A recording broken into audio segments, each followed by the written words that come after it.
With YouTube attacking alternative media, please consider supporting the channel via Patreon for just $1 per month. Link below.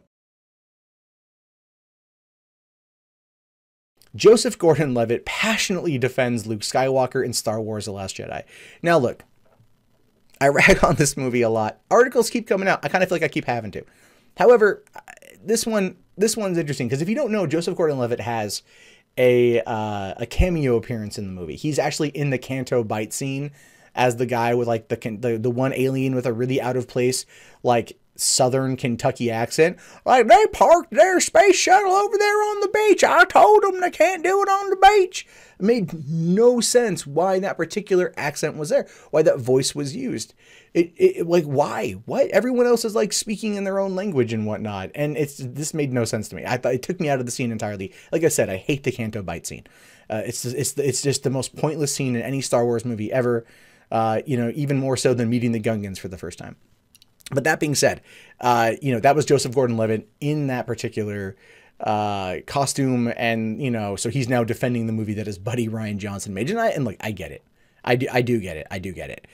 All right. So as he says here, in a lengthy article, the actor says, "I want to be really clear. This is just my opinion, and in no way do I carry any special authority on the movie.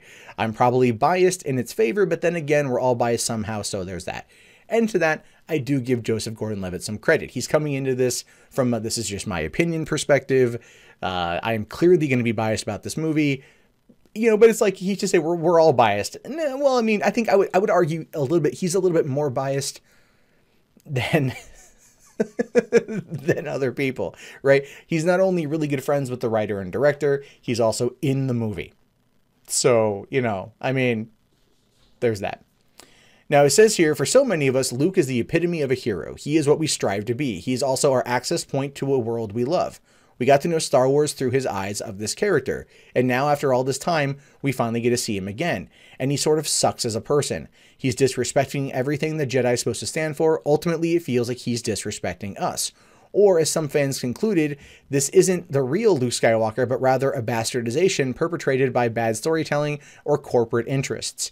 Or the fact, and I just want to put this out there, or the fact that Mark Hamill has said in an interview that it wasn't like he was playing Luke Skywalker, it's like he was playing Luke's brother, Jake Skywalker. Okay, but you can already see here that, like, he's trying to spin it. You can already see that spin. He's like, well, people out there don't like Luke's portrayal in the movie, but they're saying that it's some corporate interest or bad storytelling. No, it is bad storytelling. It is bad storytelling. There's no other way around it. You can't sit there and tell me that, like, again, I'm going to go back to the Canto Bight scene. Why wasn't DJ a prisoner on the ship?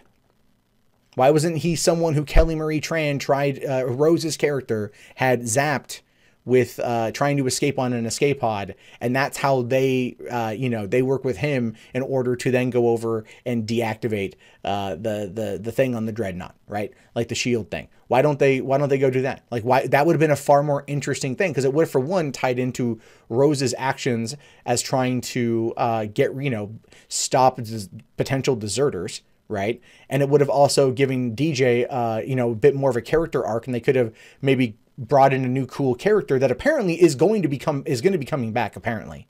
Right. Somehow DJ is going to show up again. Why?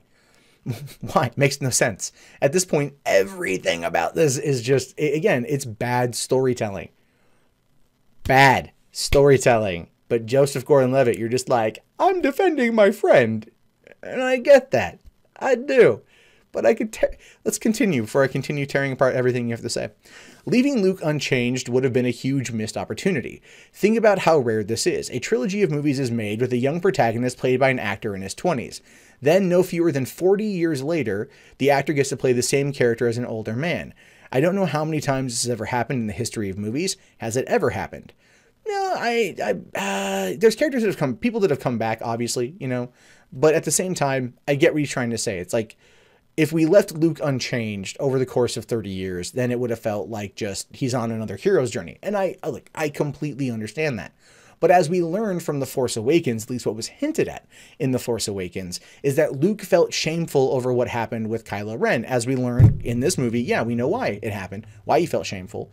But ultimately, we thought, like, at least the way it was presented that I took it, was that Luke was trying to go into exile to understand, to find a way to stop them, to like learn more about the Force, to become more in tune with the Force, and not just become a hermit who shut himself off from the Force completely in order to evade detection from Snoke.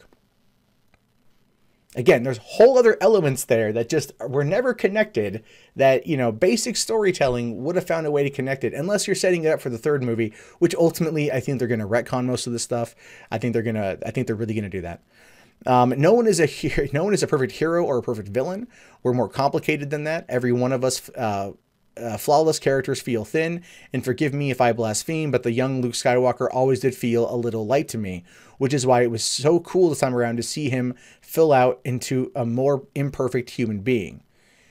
Okay, look, Luke was on a hero's journey, obviously.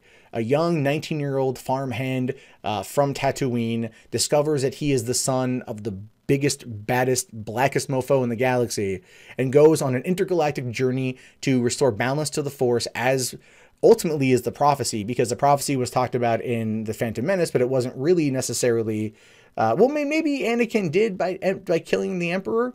That restored balance to the Force ultimately, but he had to go through it to get there. And then we got this epic adventure with Luke's character, and Luke did grow along the way.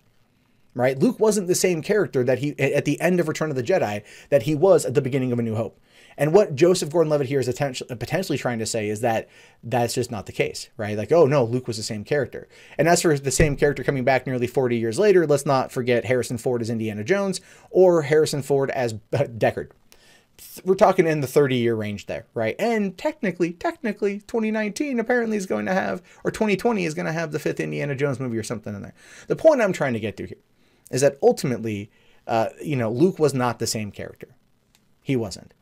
Luke's character in The Last Jedi was such a huge, crazy, insane departure from where we left him, with no basis for how he got there, right? Now with Obi-Wan and at the end of Revenge of the Sith, and where he was, you know, in the beginning of A New Hope, makes more sense as a whole, simply because he's going into exile, and he's going to be, you know, very much in tune with the Force, very much aligned with those ideals, and he's there obviously to keep an eye on Luke. So we understand that. Here Luke just ran and hid, and then somehow drew a map to where he was that he gave to one buddy, and then like gave an incomplete map to the Resistance. Like, it just, I mean, again, very poor storytelling in both films, both Force Awakens and The Last Jedi. The Last Jedi had the ability to kind of retcon poor storytelling from Force Awakens, when in fact it did the opposite of that. And that's ultimately what I want to say about that. Joseph Gordon-Levitt, I get what he's saying. He's very much trying to defend his buddy. He's very much trying to, you know, look after, you know, to look after his buddy. And I respect that. I do respect that. But just the basic critical breakdown of just core plot elements with these characters and what happens just dissolves his argument entirely.